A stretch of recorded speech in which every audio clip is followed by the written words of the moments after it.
Hello everyone. So today we are going to start with the very first chapter of 11th standard, that is the living world. So this is a very important and a very easy chapter, I would say. It is not a difficult chapter, very easy. We are going to stick to this PDF, this PPT. It is very easy. Read the NCERT after this and let's start. Okay. So what is life first of all? तो life क्या होती है? In a very normal language हम बोल सकते हैं life मतलब जीवन, right? So life is a unique complex organization of molecules expressing through the chemical reactions which led to the growth, development, responsiveness, adaptation and the reproduction, right? तो life काफ़ी unique और complex organisation molecules के organisation से बनी हुई है जिसकी वजह से हमें केमिकल रिएक्शंस दिखते हैं और उनकी वजह से इंसान की ग्रोथ होती है, डेवलपमेंट होती है, हम रिस्पॉन्स करते हैं और हम अडाप्ट करते हैं डिफरेंट डिफरेंट इन्वायरमेंट में और हम रिप्रोडक्शन भी करते हैं, right?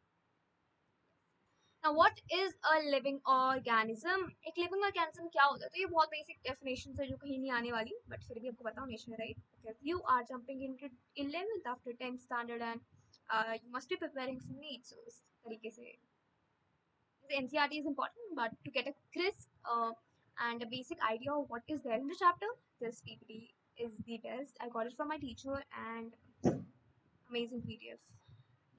So what is a living organism? Living organism is a self-replicating, evolving and self-regulating interactive system capable of responding to external stimuli.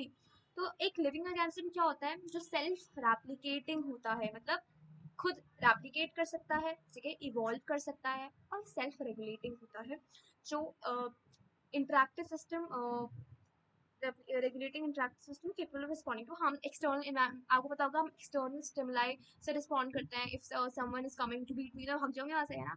so हम अपने external environment से काफ़ी ज़्यादा हम respond करते हैं obviously. so we are going to start कि what are the properties of a living organism. इस chapter में आपको देखने वाला है कि growth, reproduction, metabolism, cellular organisation, consciousness, सारी क्या है प्रॉपर्टीज है लिविंग ऑर्गेनिजम्स की. बट आपको पता चलेगा कि इनमें से कोई भी ऐसी नहीं है, मतलब आपको इनमें से एक दो मुश्किल से मिलेंगी जो आप एक्चुअली में बोल सकते हो कि भाई ये लिविंग ऑर्गेनिजम्स के लिए आप लिख के लो, लिविंग ऑर्गेनिजम्स इस पे होंगे, बाकी नॉन लिविंग ऑर्गेनिज्म के लिए चलने नहीं वाली, ऐसे कोई भी आपको दिखने वाली है नहीं, मतलब इनमें से ज़्यादातर. ठीक है, कैसे? अब देखते हैं. पहला आते हैं ग्रोथ में. ठीक है, तो मैंने ग्रोथ को हाईलाइट कर दिया है, बाकी वालों को black and white. Let's focus on the growth. अब ग्रोथ क्या होती है? Growth it is the increase in number and mass of cells by cell division. Cell division एक चैप्टर है आपका आगे 11th स्टैंडर्ड में ही, तो सेल डिवीजन में आप पढ़ने वाले भाई सेल कैसे डिवाइड करता है, metaphase, G phase. Oh my god, that is a very interesting chapter, but on the same hand it is very interesting के साथ वो थोड़ा थोड़ा थोड़ा दिमाग लगाने वाला चैप्टर है, आपको उसके लिए अच्छे से पढ़ना पड़ेगा. ठीक है, उसके लिए आप यहाँ पर ध्यान दीजिए. विद एवरी चैप्टर आपको अच्छे से कि अपने चैप्टर की बेस बनानी है. if you want me how to if you want me कि मैं एक टाइम टेबल बना के दूँ कि कैसे पढ़ना है, मतलब एक चैप्टर को कंप्लीट करने का क्या पूरा होना चाहिए, क्या क्या करना है, तो जस्ट कमेंट डाउन. ओके, तो ग्रोथ पढ़ते हैं. ग्रोथ क्या होती है? Increase in number and mass of cells by cell division. मतलब आपके सेल्स का नंबर में बढ़ रहा है वो, और उनका मास भी बढ़ रहा है. ठीक है, सेल डिवीजन में हम देखोगे कि सेल्स बढ़ते हैं, मास में बढ़ते हैं, वो नंबर में बढ़ते हैं, तो इसी को हम सेल डिवीजन भी बोलते हैं और इसी को हम ग्रोथ भी बोलते हैं. In plants, growth continues throughout their lifespan. In animals, growth is only up to a certain age. However, cell division occurs to replace the lost cell. Very interesting. आपको पता होगा प्लांट्स तो through out the life grow करते हैं. आपको एक banyan tree आपको देखा होगा, तो बैनियन ट्री कितने सालों से लगा है और वो आज भी ग्रो करे जा रहा है ना? बात तो सही है, पर क्या आप बताइए आपकी दादी माँ क्या ग्रो कर रही है? नहीं, एक पर्टिकुलर एज तक आने तक हम सब रुक जाते हैं. मैं भी एक पर्टिकुलर एज के आने के बाद ग्रोथ रुक जाएगी. ग्रोथ का मतलब क्या है? मतलब मेरे जो हाइट बढ़नी है वो रुक जाएगी, मेरे ऑर्गन्स जो बढ़ रहे हैं, है ना, साइज में, वो भी रुक जाएंगे, क्योंकि एक पर्टिकुलर एज तक ही हमारी ग्रोथ होती है, because we are animals, right? So animals में सर्टेन एज तक ही ग्रोथ होती है. बट हमारा cell division throughout the life तक चलता है, क्योंकि अब कोई लॉस्ट सेल्स है, आपको पता होगा सेल्स भी मरते हैं, तो आफ्टर द सेल्स डाई तो उनको रिप्लेस भी करना है, तो उसके लिए सेल डिवीजन करना पड़ेगा. तो cell division continues, but growth हमारी एक सर्टेन एज तक ही होती है. Where in plants the growth is throughout their lifetime, right? होती है? Basically growth is the increase in mass and size. हमने बोला कि सेल्स का मास बढ़ता है, सेल डिवाइड होते हैं, साइज में बढ़ते हैं, तो वो ग्रोथ है ना? तो मैं अगर बोलूँ the non living organisms also grow, क्योंकि आप देखते हो एक पहाड़ विद टाइम उसका साइज बढ़ रहा है, ठीक है, उसका मास बढ़ रहा है, तो ग्रोथ वहाँ भी हुई, but this growth is because of the accumulation of the material on it, but वो है तो नॉन लिविंग ऑर्गेनिज्म, तो इसीलिए मैं नहीं बोल सकती कि भाई ग्रोथ एक डिफाइनिंग फीचर है। Therefore, growth is not a defining property of living organism.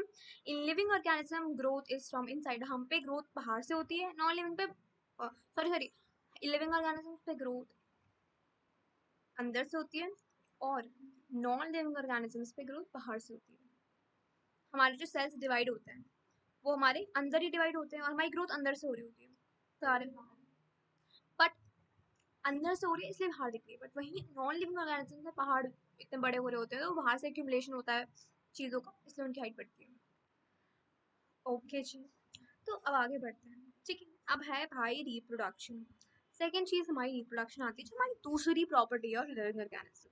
What is reproduction? It is the production of the progeny having features similar to those of the parents. आपको पता होगा हमारे parents reproduction मतलब from the parents आपको progeny मिलती है, you get offsprings which are similar to you, not identical, right? तो वो रिप्रोडक्शन के थ्रू ही होती है, तो हम अपनी प्रोजेनी बनाते हैं रिप्रोडक्शन करके कि लाइफ को आगे बढ़ाना है, तो उसके लिए रिप्रोडक्शन इज इम्पोर्टेंट, राइट? और याद रखना, the progeny which you get is similar, it is not identical until they are twins. Identical मतलब एकदम exactly same, similar मतलब थोड़े थोड़े सेम, जैसे कि मैं human being हूँ, so my progeny is also going to be a human being। ऐसा नहीं है कि भाई एक इंसान की रिप्रोडक्शन से एक गधा पैदा हो जाए, right? That is not going to happen, और आई एम रियली सॉरी अगर आपको आप गधे लगते हो, क्या करें, गधे नहीं है, ठीक है? तो गधे तो भाई दिमाग से हैं, वैसे तो ह्यूमन बींग्स हो ना, तो you all are human beings because you all are offsprings of the parent are human beings, तो हम सिमिलर है, हम आइडेंटिकल नहीं है। ऑर्गेनिजम्स रिप्रोड्यूस एसेक्सुअली और सेक्सुअली, एसेक्सुअली भी होते हैं, सेक्सुअली भी होते हैं। एसेक्सुअल रिप्रोडक्शन एग्जांपल्स हैं बाइनरी फिजन, फ्रेगमेंटेशन, और बहुत सारे एग्जांपल्स हैं, बर्ड फॉर्मेशन, ठीक है, बर्डिंग ये सब है। सो इन यूनिसेलर ऑर्गेनिज्म, यूनिसेलर मतलब जिसमें एक ही सेल है, अब जिनमें बेचारों में एक ही सेल है, उनमें क्या होता है, उनमें ग्रोथ एंड रिप्रोडक्शन वो सेम है, बिकॉज रिप्रोडक्शन से ही उनकी ग्रोथ होगी। मतलब क्या, यूनिसेलर ऑर्गेनिज्म में सेल तो एक ही है ना, एक ही सेल है बेचारों पे, तो वो जब ग्रोथ, उनकी जब ग्रोथ हो रही होती है ना, तो मतलब उनमें ग्रोथ में सेल डिवीजन हो रहा है। अब सेल डिवीजन होगा तो दूसरा ऑर्गेनिज्म बनेगा, तो इसको रिप्रोडक्शन ही बोल देते हैं। तो रिप्रोडक्शन और सेल डिवीजन एक ही चीज़ होती है, एक ही चीज़ होती है। अब एक बड़ा ही अजीब सा क्वेश्चन कि many organisms do not reproduce, example mules, example worker bees, infertile human couples, etc. Hence reproduction is not a perfect defining property of living organism। आपको पता होगा बहुत सारे ऐसे organisms हैं जो reproduce नहीं करते हैं। mules जो है, mules किससे बनता है, एक horse और ducky को जब हम उनकी interbreeding कराते हैं तो आपको mules दिखता है। worker honey bee जो है, honey bee में आपको पता है queen होती है, queen होते हैं, worker वर्कर बीज होते हैं, तो ये भाई वर्कर बीज तो स्टेराइल होती हैं, ये तो रिप्रोडक्शन नहीं कर रही होती, बट ये लिविंग तो है ना। वैसे ही कुछ इनफर्टाइल ह्यूमन कपल्स वगैरह, दे आर लिविंग, जिंदा तो है ना भाई, वो जिंदा है बट वो इनफर्टाइल है, ठीक है, दे कैन नॉट रिप्रोड्यूस। तो हम नहीं बोल सकते कि भाई रिप्रोडक्शन ही एक डिफाइनिंग प्रॉपर्टी है, बिकॉज बहुत सारे लिविंग ऑर्गेनिजम्स रिप्रोड्यूस नहीं करते हैं, राइट? थर्ड चीज आता है मेटाबॉलिज्म। मेटाबॉलिज्म क्या होता है? Metabolism is the sum total of the all the biochemical reactions that are taking place inside the living system. एक लिविंग सिस्टम के अंदर जितने भी मेटाबॉलिक, जितने भी बायोकेमिकल रिएक्शंस हो रहे हैं, वो सारी मेटाबॉलिज्म होता है। मेटाबॉलिज्म में क्या आता है, कैटाबॉलिज्म भी आता है और एनाबॉलिज्म भी आता है। कैटाबॉलिज्म मतलब जब कोई चीज टूट रही होती है, कट कट कट, सी से कैटाबॉलिज्म, कोई भी चीज टूट रही होती है, कट हो रही होती है, तो उसको हम कैटाबॉलिज्म बोलते हैं, और जुड़ने को एनाबॉलिज्म बोलते हैं। तो anabolism catabolism together forms metabolism, और हर एक लिविंग ऑर्गेनिजम्स में कैटाबॉलिज्म मेटाबॉलिज्म हो रहा होता है, मतलब उनमें मेटाबॉलिज्म, सॉरी, कैटाबॉलिज्म एनाबॉलिज्म हो रहा है, तो मेटाबॉलिज्म तो होगा ही होगा।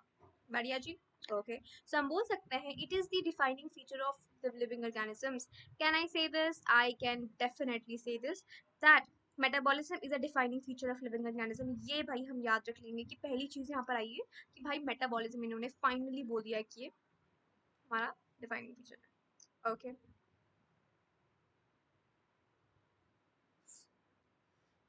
Wait a minute, let me rub this. Fine.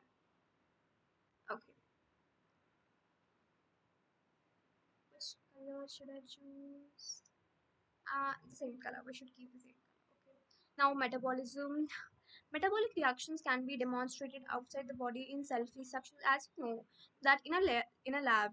Okay, so in a test tube, I can perform the metabolic reactions. I can do it very well, right? So isolated metabolic reactions in vitro are not living but things.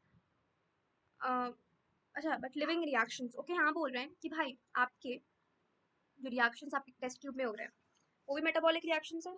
In vitro बोलते हैं इन vitro जब किसी there are couples who can not they are not fertile, they are sterile couples, infertile couples. ठीक है. सो दे choose IVF, and that is a very good option. You will study this about in your 12th standard, and all this in reproductive health chapter. It is a very important, very interesting chapter, I would say. And so there you study about IVF, right?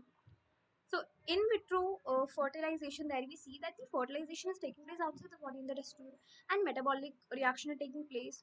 So these are isolated metabolic reactions that are taking. So these are not living, but the reaction is living, right?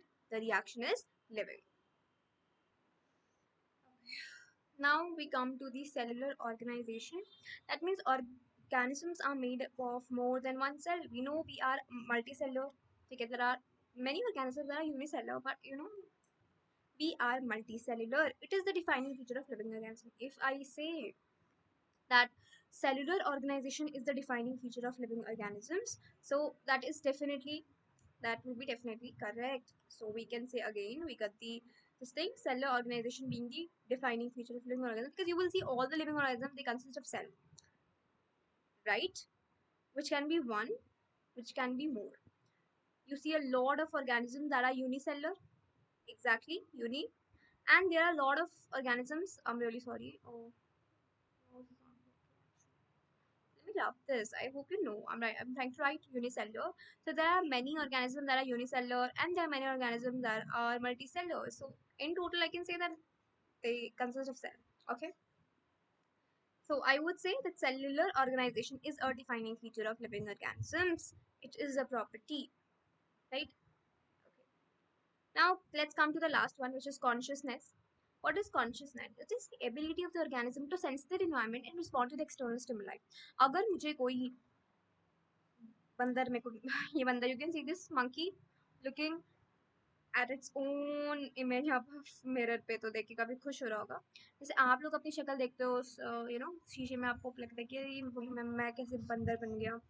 so anyways तो जैसे कि हमारी क्या है कि भाई हाँ हमारा मम्मी लेके आ रही है डंडा और हम भाग रहे हैं, तो हम क्या कर रहे हैं, रिस्पॉन्ड कर रहे हैं कि देख के सेंस करके आउटर एनवायरनमेंट को वी आर रिस्पॉन्डिंग, राइट?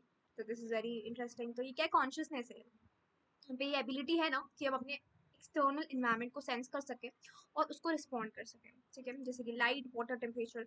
हमें प्यास लगती है, हम पानी मांगते हैं, मेरे हाथ में पानी गिरा है, कैन सेंस दैट. टेम्परेचर गर्म हो रहा है, मैंने एसी खोल दिया, ठीक है, ठंडी हो रही है, मैंने जल्दी से हीटर खोल दिया. This is these are things. ठीक है. Okay. All organisms are aware of the surroundings, so it is the defining feature of living organism. Clapping, clapping, clapping. Again, हमें एक और defining feature मिल गया. आपने देखा होगा सारे ऑर्गेन. अब आप सोचोगे भाई यू नो व्हाट, एनिमल्स को ही मैंने देखा है, प्लांट्स तो ऐसे नहीं होते. So here is an example of this plant. इसको बोलते हैं touch me not plant. Comment down the scientific name of this plant. ये आपने कहाँ पढ़ा होगा, 8th standard I guess, I am not sure about the class, but इसका scientific name आपको 8th स्टैंडर्ड में आपने पढ़ा होगा और आपको नहीं पता तो सर्च कीजिए और comment down what is the scientific name of this plant. इसको टच मी नॉट बोलते हैं. होता क्या है, मैंने तो खुद एक बार देखा था when I was in Calcutta, तो वहाँ मैंने देखा था ये प्लांट था, और इसको छूते ही ना ये एकदम इसकी जो लीव्स ऐसे नीचे छुप जाती, तो ऐसे बोलते हैं टच मी नॉट. इसका नाम ऐसे है ना, नॉर्मल नाम रखा है, common name touch me not, because touch करते ही अपने को ऐसे करेगा. And this is what is this. ये आपको एक गंदा सा इंसेक्ट दिख रहा है, गंदा तो नहीं होना चाहिए बट मेरे को देख के थोड़ा अजीब लग रहा है. और ये क्या है आपका इंसेक्ट, वो इंसेक्ट ईटिंग प्लांट्स. इसका नाम क्या है मुझे बताइए. आपने पढ़ा होगा pitcher plant, right? And you also have studied about Venus flytrap.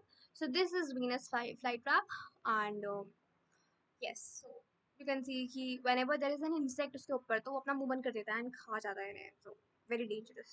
देख के बहुत डेंजरस लग रहा है। एनीवे, सो ये क्या कर रहे हैं, अपने एक्सटर्नल स्टेम एनवायरनमेंट को सेंस कर रहे हैं and they are responding to it. So definitely एक लिविंग ऑर्गेनिज्म की डिफाइनिंग प्रॉपर्टी है।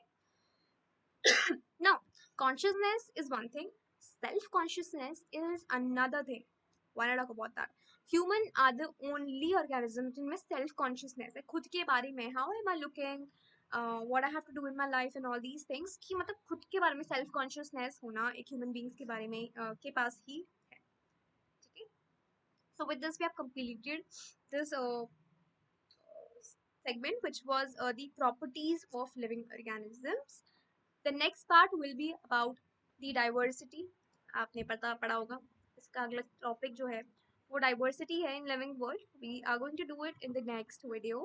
Till then, revise this from NCERT. We are also going to do the NCERT, but आपको खुद भी पढ़नी होगी.